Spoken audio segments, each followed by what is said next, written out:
انشا یامین تھی یا نہیں؟ بلیک ایگل جیسا انسان جس کے احساسات اور جذبات بالکل مر چکے تھے، کوئی یقین بھی نہیں کر سکتا تھا کہ وہ بھی کسی لڑکی کی ایک جھلک کا دیوانہ تھا۔ انشا یامین کو اس نے پہلی اور آخری بار اسی کی چھوٹی سی برتھ ڈے پارٹی میں اچانک شبیر خان کے بنگلے پر پہنچنے کے بعد دیکھا تھا، اور اسے لگا تھا کہ وہ حسن کی دیوی کے آگے اپنا دل دے بیٹھا ہے۔ وہ لڑکی اسی کی تھی اور وہ اسے حاصل بھی کرنا چاہتا تھا، مگر وہ صحیح موقع اور وقت کی تلاش میں تھا۔ دنیا میں ظالم درندے کے نام سے جایا جانے والا بلیک ایگل انشا یامین کے سامنے اپنے قہر کی ذرا سی بھی جھلک دکھا کر اسے خود سے متنفر نہیں کرنا چاہتا تھا۔ وہبان چہرے پر داڑھی، نظر والی گلاسز اور کندھوں تک آتے رف سے بالوں کی وگ لگائے کہیں سے بھی پہچان میں نہیں آ رہا تھا۔ اس نے اپنے مخصوص حلیے سے ہٹ کر آج گھٹنوں سے پھٹی فیشنیبل جینز اور ریڈ کلر کی ٹی شرٹ پہن رکھی تھی۔ وہ یونیورسٹی میں داخل ہوتا سیدھا سوشیالوجی ڈپارٹمنٹ کی جانب بڑھا تھا۔ اس کی گہری نظریں پاس سے گزرتی ہر لڑکی کی جانب اٹھ رہی تھیں، جن میں سے کچھ لڑکیاں تو اسے چھچورے اور تاڑو لڑکے کا خطاب بھی دے چکی تھیں۔ وہبان ساتھ ساتھ اپنے موبائل پر بھی نظر رکھے ہوئے تھا، جو اسے ٹھیک لوکیشن کی جانب جانے کی نشاندہی کر رہا تھا۔ وہ لڑکی اس کے آس پاس ہی تھی۔ ہر بڑھتے قدم کے ساتھ وہبان اس لڑکی کے قریب جا رہا تھا۔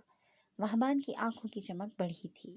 وہبان دائیں بائیں دیکھتا آگے بڑھ رہا تھا جب سامنے سے اپنے دھیان میں فون پر بزی آصفہ زور سے اس سے آ کر ٹکرائی تھی۔ اسی لمحے وہبان کا موبائل وائبریٹ ہوا تھا، جس کا مطلب تھا وہ لڑکی وہبان سے 1 میٹر سے بھی کم فاصلے پر موجود ہے۔ وہبان فوراً الرٹ ہوا تھا۔ اس نے اشارے سے کچھ فاصلے پر موجود اپنے دوسرے آدمی کو اپنے ارد گرد موجود لڑکیوں کی تصویریں لینے کا اشارہ کیا تھا۔ آؤچ! میرا کندھا توڑ دیا تم نے، اندھے ہو کیا؟ دکھائی نہیں دیتا تمہیں؟ آصفہ وہبان کے سینے سے زور سے ٹکرانے کی وجہ سے اپنا درد کرتا کندھا تھامتی بلبلا اٹھی تھی۔ وہبان نے بھی فوراً نظریں گھماتے اس لڑکی کو دیکھا تھا۔ جب سامنے کھڑی آصفہ کو دیکھ کر وہ فوراً پہچان چکا تھا کہ یہ وہی لڑکی ہے جو اس دن زخم کی گرل فرینڈ بن کر آئی تھی۔ وہبان کو اس کی حرکتیں اس دن بھی کافی مشکوک لگی تھیں۔ محترمہ، آپ خود بھی آنکھیں کھول کر نہیں چل رہی تھیں۔ وہبان نے اسے تڑک کر جواب دیتے اپنے موبائل کی جانب دیکھا تھا، جہاں ریڈ ڈاٹ ابھی بھی اسی جگہ پر ہی بلنک کر رہا تھا، جس کا صاف مطلب یہی نکل رہا تھا کہ وہ لڑکی آصفہ ہی تھی۔ مگر وہبان 100% یقین کرنے کے بعد ہی کوئی قدم اٹھانے کا ارادہ رکھتا تھا۔